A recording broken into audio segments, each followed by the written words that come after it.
Well, I'm happy to welcome a couple of guests today. And I have here Ben and his wife Megan Sulser, who live in Evansville, Indiana, with their two children, Torin and Maudie. And I wanted them to join us today because of their particularly interesting story. Megan is my daughter, and today my study has become the nursery, so there are two cribs behind us. But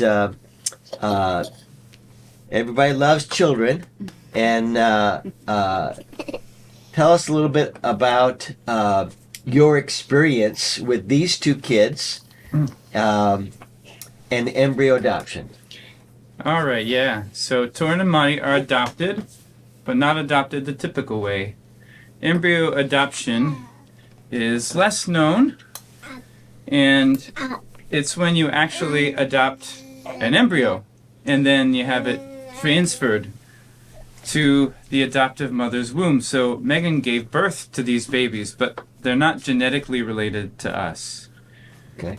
And the way that comes about is that during IVF, or in vitro fertilization, which is where a husband and a wife have their sperm and eggs collected and then put together under glass, in a lab. In vitro means in glass.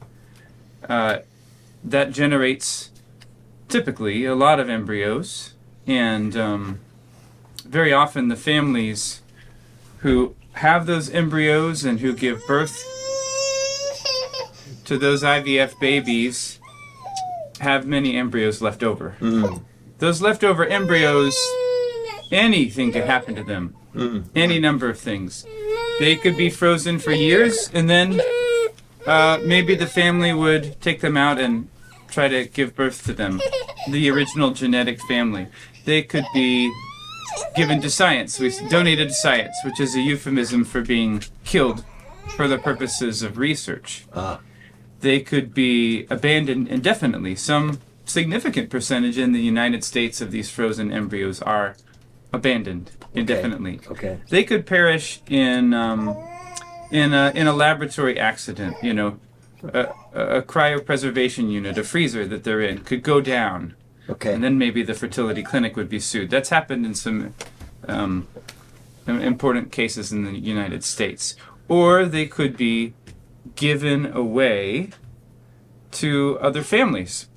And I say given away because in a lot of fertility clinics you might visit, it's just like, here's a box of extra puppies. Does anyone want these? And that's how they treat the embryos. These embryos are not considered people, not considered children under the federal government or under states' laws. And states' laws is where things could change most easily. But currently, if a family wanted to donate their extra embryos to us to give birth to, that would be a transfer of property.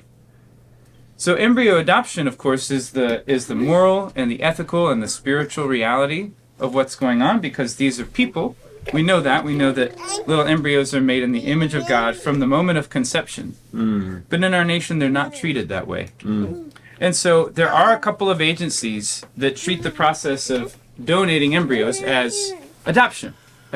In other words, they treat it as the reality it is. And you get little people who scream and cry and play like this. So you went through a process to actually adopt embryos. Yes. And by the way, I'm going to show you here a picture of these two very children when they were embryos. They were only 3 days old. Here you go. Megan, tell us a little bit more about your personal experience then with embryo adoption. About like how the organization that we went through handles it, or Well, just for somebody who might be more curious about your experiences. yeah. Well, like a lot of couples, we struggled with infertility, and that was a big part of our story. And we explored, all the options. There's, there's the foster system, and there's infant adoption and embryo adoption now, which is the lesser known type. And so I think for us, we just really came to see what a beautiful opportunity embryo adoption is, because these are babies that need to be rescued. You know, they're frozen, they're stuck, they don't have families, there's no warm place for them to grow, there's no, you know, love for them. So we really saw that, their need, and just also the beauty of my being able to carry them to term and, Yeah. you know, be their birth mom and bond with them. And we really liked the organization that we went through, because they treated the whole situation like typical adoption. We did a home study, and Okay. we actually have an open adoption agreement with their biological parents. So when as they grow up, they can get their questions answered, and they can choose Yeah. to have a relationship at some point in the future. And so it just, for us, it felt like, you know, the right path forward, and the way that God was going to answer our prayers in many different ways.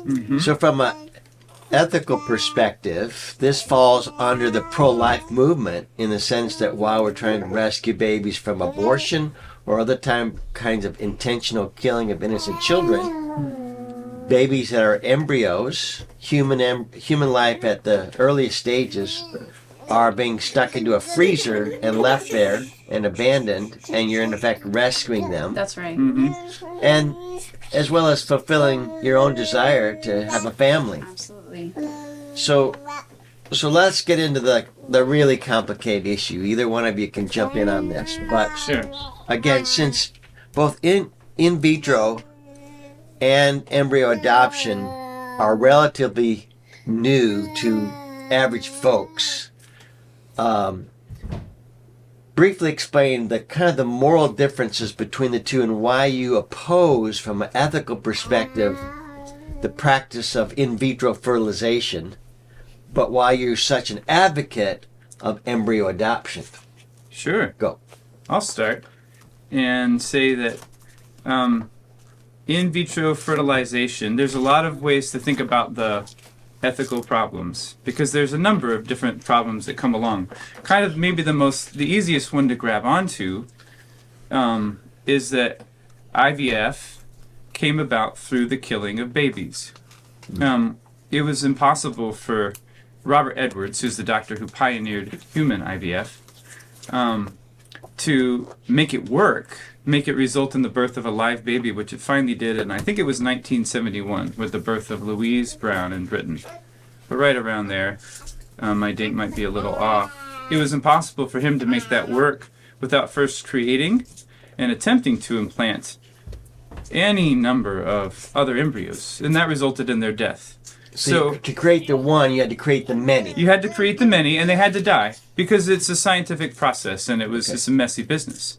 And then, down to this present day, as we said, when you create embryos under glass, it results in a lot of extra, and many of them die.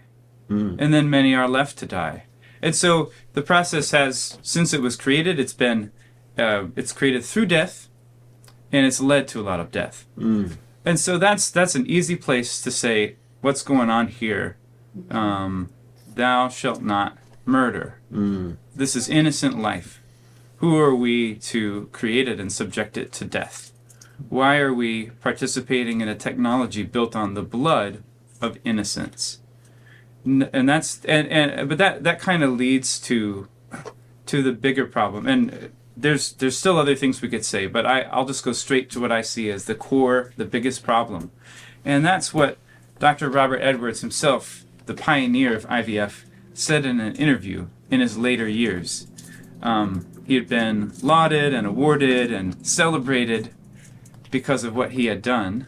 And it was thought, and this is the narrative, is what he had done to help infertile women. Right. And so everything he did was presented as love, as charity, as kindness, Which as is the way it is generosity. today, too. I mean, even That's in right. the debate today, it's, Right. hey, we're creating families for That's people right. who want families. So That's right. that's a good goal. And we're healing infertility. Yeah. Now that's how it's all put. But what he said was, well, what we wanted to see was who is in control of the conception and creation of human life. Was it us, the scientists, or was it God? Yeah, it turns out it was us.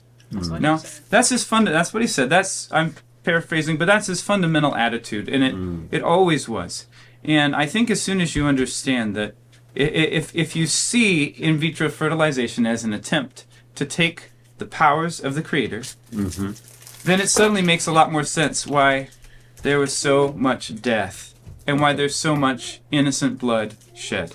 Because whenever we try to step into God's place, which is a form of idolatry, well, idolatry always leads to innocent blood being shed. You can't escape it. And so when you try to take God's place, you get murder. And that's what we see happening. And so the fundamental problem with IVF is that you're trying to take God's place. It's not a legitimate medical technology. It's the creating of babies rather than of letting God grant you a child. That's right. Would that be another way? That's right. Yeah. Megan, And you go ahead. Well, I was just going to say, coming at it from another angle, you, if you think about adoption and why we as Christians believe in adoption and think it's a beautiful thing, it's because at the heart of adoption is charity. It's what's best for the child. Right. And of course, our needs and desires are met in that, in having that child to love and care for. But primarily, we wouldn't support adoption if it weren't best for the child. Right. That's the foundational principle. And in IVF, that is reversed. It's what's best for the parents. So the parents spend a lot of money Yeah. to create these children, and a bunch of them die along the way. Okay. And maybe one makes it. And that is, nobody can make an argument that's what's best for those children. Right. Right. It's So what's one's best for the very parent. marketplace consumer mentality, commercializing, trafficking really in children. Really, if you think about Yes. the entrance of money into the world of children, we try to keep money and children separate because of Right. trafficking. Right. But they're all mixed up in the world of IVF.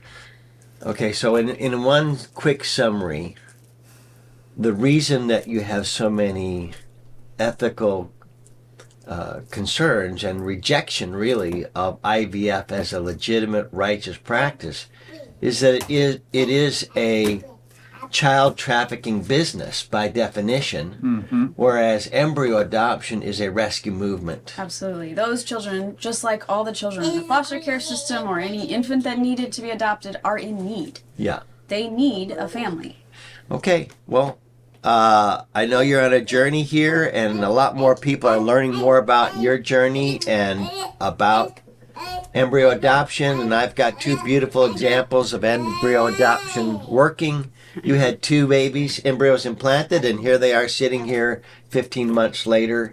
And if you want to learn more about embryo adoption, feel free to contact me at PassionLife, and I will connect you to a couple of sources. Ben and Megan have found this very introductory book that's called Life Under Glass, The Ethics of Embryo Adoption. It's just sort of an entry point. And I think that a lot more needs to be written both about IVF and embryo adoption, since they have a relationship, but one seems to be full of darkness and the other seems to be full of light for your average person to kind of think it through. So thank you for your testimony, and may the Lord bless us and expand our understanding of the call to rescue to include not only those who are being killed by abortion or infanticide or gendercide, but through the freezer as well. Thank you.